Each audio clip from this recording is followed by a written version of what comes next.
ஆண்டவராகிய இயேசு கிறிஸ்துவின் நாம் மையப்படுவதாக இந்த நாளிலும் உங்கள் யாவரையும் பார்ப்பதில் மிகுந்த சந்தோஷம். இந்த நாளில் இயேசப்பா ஒரு வார்த்தையை சொல்லி அவருடைய அன்பை ஒரு நாள் வெளிப்படுத்திட்டு இருக்கிறார். God's love is so unconditional. அவரை நம்மளை நேசிக்கிற மாதிரி இந்த உலகத்தில் யாருமே நம்மளை நேசிக்க முடியாதுங்க. 1 யோவான் 4:19 பாருங்களேன். அவர் முந்தி நம்மிடத்தில் அன்பு கூர்ந்தபடியினால் நாமும் அவரிடத்தில் அன்பு கூறுகிறோம். நாம் ஏசப்பாவை முதல்ல அன்பு கூறலை.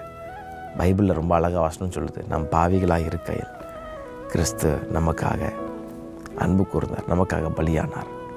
இந்த உலகத்தில் ஒரு உண்மையான காதல், ஒரு உண்மையான அன்பு இருக்குன்னு சொன்னால் என்னை பொறுத்த வரைக்கும் எனக்கு தெரிஞ்சு இயேசு கிறிஸ்துவ அன்பு மட்டும்தான் நிரந்தரம்.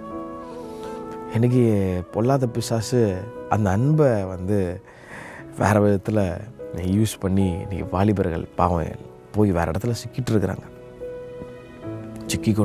ஸ்கூல் படிக்கிற பசங்க சத்தத்தை கேட்டு கொண்டிருக்கிற அன்பு சகோதரன், அன்பு சகோதரியை எங்கெங்கேயோ போய் ட்ரை பண்ணி அந்த அன்பெல்லாம் உனக்கு சந்தோஷம் கொடுக்கல.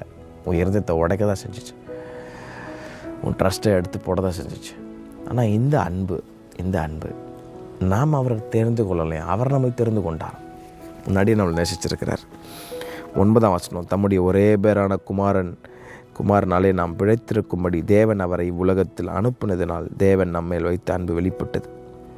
நாம் தேவனிடத்தில் அன்பு கூர்ந்ததினால் அல்ல, அவர் நம்மிடத்தில் அன்பு கூர்ந்து நம்முடைய பாவங்களை நிவர்த்தி செய்கிற கிருபாதார வழியாய் தம்முடைய குமாரனை அனுப்பியதினாலே அன்பு உண்டாயிற்று.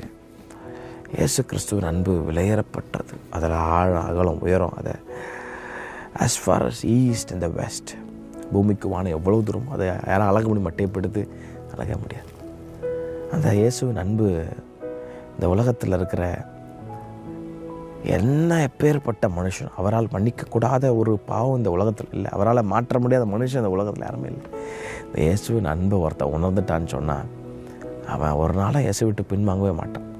ஒருவேளை இந்த காலவெளியில் நான் அவரோட அன்பு விட்டு ரொம்ப தூரம் போயிட்டேன், நான் திரும்பி வர முடியுமா, என்னை ஏற்றுப்பாரான்னு கேட்டிங்கன்னா அவர் இன்னும் இரக்கத்தோடு, இன்னும் கிருபை நிறைந்த கண்களோடு கரங்களோடு அவர் உங்களுக்காக காத்து கொண்டிருக்கிறார். All you have to do is just come back and confess.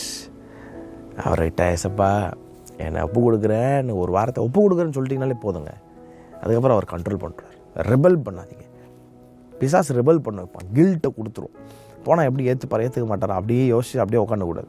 டப்புன்னு உடையந்துடும். ஆண்டவர்கிட்ட கீழே விழுந்துட்டோம், சில நேரத்தில் எலும்பி உடையாரணும். அவர் முந்தி நம்மேல் வைத்த அன்பினால் நாம் அவரை நேசிக்கிறோம். எவ்வளோ அழகான ஒரு அன்பில் நம்ம பாவின்னு தெரியும். உங்கள் வீட்டில் ஒருத்தனை, உங்கள் வேலை செய்கிறவங்க இல்லை உங்கள் பிள்ளை மோசமானவன் தெரிஞ்சு நீங்கள் நேசிப்பீங்களா? நேசிக்க மாட்டோம், யாருமே நேசிக்க மாட்டோம். கண்டிப்பாக 100% ஷுவர் யாரும் பண்ண மாட்டோம். போய் பேசுகிற நானாக கூட இவனை துரோகம் பண்ணுறவன் தெரிஞ்சு, கெட்டவன் தெரிஞ்சு வீட்டில் வைப்போமானா வைக்க மாட்டோம். ஆனால் நம்ம இப்படி தான் தெரிஞ்சு ஒருத்தர் நம்மளை நேசித்தாருன்னா அது வெளியேறப்பட்டான். அதுதான் உண்மையான அன்பு. அந்த அன்பு பிடிச்சிக்கங்க. அந்த அன்பு உங்களை ஆளுகை செய்யும். இயேசுவின் நாமத்தினால நான் உங்களை வாழ்த்துறேன். கர்த்தருடைய அன்பு உங்கள் இருதயங்களை ஆளுகை செய்வதாக. Have a blessed day. God bless you.